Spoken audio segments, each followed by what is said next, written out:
Patrick. Sum up the mood amongst Tory MPs. The long and short of it, Matt, is that it's bad. It's very bad. Look at the story that's just gone live on the Times website. Marco Longhi, who's the MP in one of the Dudley seats, Red Waller, best friends with Lee Anderson in Parliament, basically begging Nigel Farage for mercy.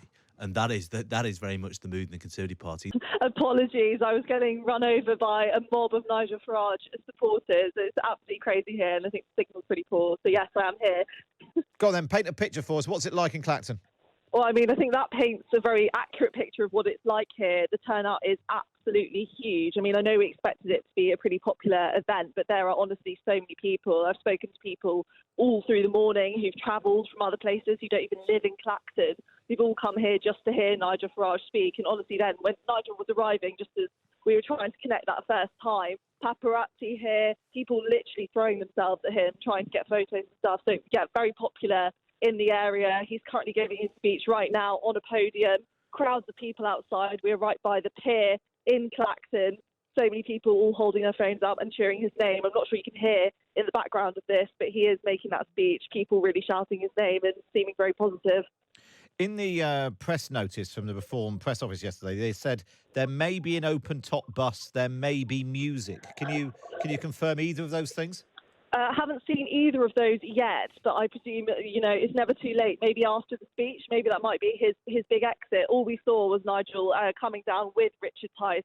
We're kind of on this sloped road that goes towards the pier, and he came down there with loads of security around him. No sign of an open-top bus yet, but I imagine we might see that a little bit later.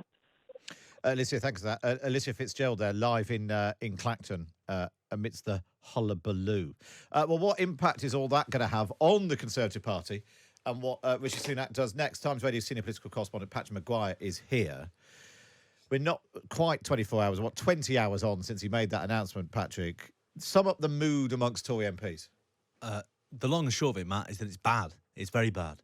Look at the story that's just gone live on the Times website. Marco Longhi, who's the MP in one of the Dudley seats, Red Waller, best friends with Lee Anderson in Parliament, basically begging Nigel Farage for mercy.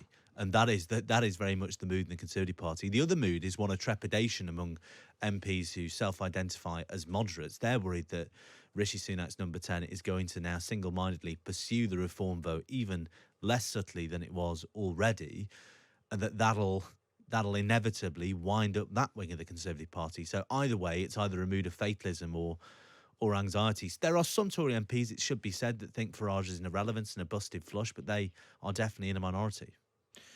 And it was interesting, the conversation we were having on how to win an election earlier. Polly Mackenzie was saying that the risk for the Conservatives is they think they can outflank Reform on the issues the Reform's campaigning on, small boats and immigration.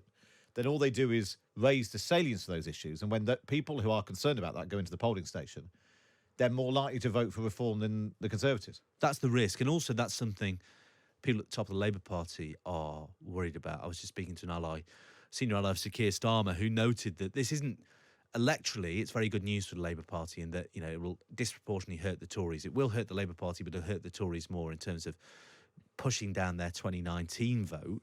But for the Labour Party, it will drag the debate inevitably to an area they've been less and less comfortable talking about. You have Natalie Elphicke, the Dover MP, defecting to Labour recently, and you've had Keir Starmer willing to take on immigration head on. But let's be honest, Labour Party would really rather not be talking about these issues. And so there's no great glee in the Labour Party that Nigel Farage is going to be dominating this campaign either. And on the Labour Party, today's the day they finalise who is and isn't standing for them. Yeah, the meeting of the National Executive Committee that runs the Labour Party has just started. The direction from the Labour Party leadership is that they will endorse all of the general election candidates that have been put forward, including Diane Abbott, apart from two, their candidate for Gosport, which is a seat they're unlikely to win anyway, and a man called Darren Rodwell in Barking, who is an ally of the leadership, who's in the past few days been accused of sexual harassment and other personal conduct issues. He was an ally of the leadership, and there was lots of criticism that he hadn't been whacked with left-wingers last week, and the leadership are bound to pressure eventually because they set the precedent that complaints about personal conduct, no matter how late they came before the close of nominations, would have to be heeded as a pretext to get rid of people, and he is fallen foul of that. Patrick, thanks for that. Patrick Maguire there, Times Ready senior political correspondent. We also heard from Melissa Fitzgerald, who is down in Clacton. A reminder of all the candidates standing being MP in Clacton, alongside Nigel Farage for Reform, is Matthew Bensalem for the Lib Dems, Natasha Osborne for the Green Party, Jovan Owusu-Nepal for the Labour Party, and Giles Watling for the Conservatives. Well, his day just gets better and better. Rishi Sunak facing a big test again tonight in the first live head-to-head TV debate with Keir Starmer. They'll meet in Salford for an hour-long clash on ITV. But how much do debates change the dial? And exactly how will politicians be preparing this afternoon? Should he even bother turning up? Lee Kane was Boris Johnson's Director of Communications in Downing Street. He's now was the founder of the Charles B strategy. Lee, you advised Boris Johnson not to turn up to some of those debates back in 2019. I did indeed, and that's because I think all debates, when you come into this sort of debate season, they're not actually debates. They're an opportunity to get out your message and to frame the arguments of the election correctly. So the debate, I remember you're probably talking about, was the Channel 4 debate at the time, which that was very much on just the environment. That was the only issue. Now, for us at that point, that would be ridiculous to go in and talk about one single issue where our opponents probably had slightly higher salience than we did. We wanted to talk about getting Brexit done, which was the thing that the Labour Party didn't want to talk about at all. So we countered and said, OK, but we'll do that if we have a whole debate on Brexit, which they declined as well. So again, it's how you framing the arguments. And it's because you want to make just a conversation we're having with Patrick. There's a big question now for Rishi Sunak. Does he try to fight the election on immigration with, and take on Nigel Farage, or does he stick to his original plan, which is security and cost of living, and try and drag the conversation over there? I think it comes back to the point that the Tories aren't trying to win this election, and I think that when you're looking at it strategically, what they're doing, you have to realise that the election's already gone. That's been lost. So now it's about, how bad is it going to be? And the strategy is trying to hold as many seats as possible. They'll be looking at, quite a detailed electoral map of the country and thinking, where are those borderline seats that we can keep? And of course, now with Nigel Farage standing, that's going to make it very difficult in a lot of areas. That will turn 20 to 30 seats away and towards Labour. So they'll be trying to keep those as many as they can, which might well be appealing to some of that reform vote. What would you, if you were advising Rishi Sunak today, would you be telling him to just go after Keir Starmer? His best way of reducing the number of seats you lose to the Labour Party is just plant the seed of doubt, throw absolutely everything you've got. And we've heard for months, if not years, the Tories have got a dossier on Keir Starmer's background, Director of Public Prosecutions, his time, sitting in the shadow cabinet, Jeremy Corbyn. Do you just throw mud at him, or do you sort of try and rise above that and appear prime ministerial and the plan is working and stick with better the devil you know?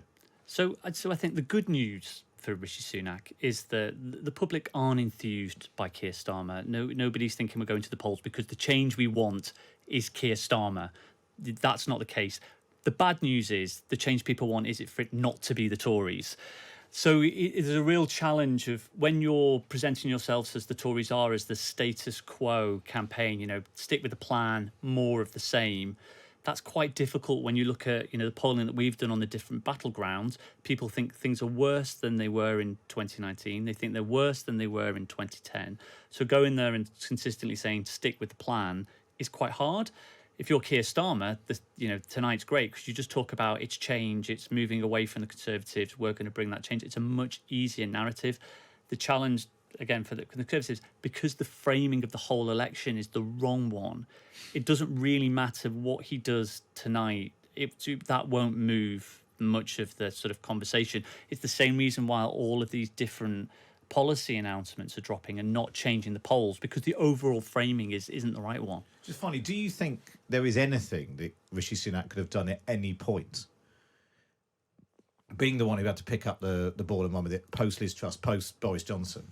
Was it always a doomed enterprise? Was there ever a moment he could have got back in the game and set that framing himself? I genuinely think that Rishi Sunak inherited a difficult situation, particularly after Liz Truss, because she did put a Tory rosette on the country's financial woes with her disastrous mini-budget. But I also think it wasn't as hard a landscape to navigate as what we inherited in 2019.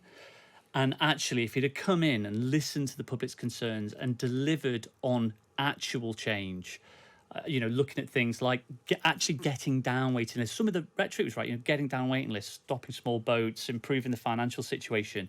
The diagnosis was correct, but unfortunately the delivery was not there. And I think your actions and communications have to match. And people have looked at it and said, you're not delivering what I need, and maybe it's time we had change. So I think looking at changing cigarettes and A-levels and things like that, that's not the change that people wanted. So that the moment he came in, and it'll be the same for Keir, who has limited enthusiasm, the first 100 days, if he gets that wrong, we might have a very odd situation where he's going to have the largest ever majority for a Labour government, but very shallow support that could leave him if he's not doing the right things. As we've seen in, when you look at what happened with Theresa May in 2019, the terrible local election results, and then the election you were involved in at the end of that year. Politics is incredibly volatile and going both ways.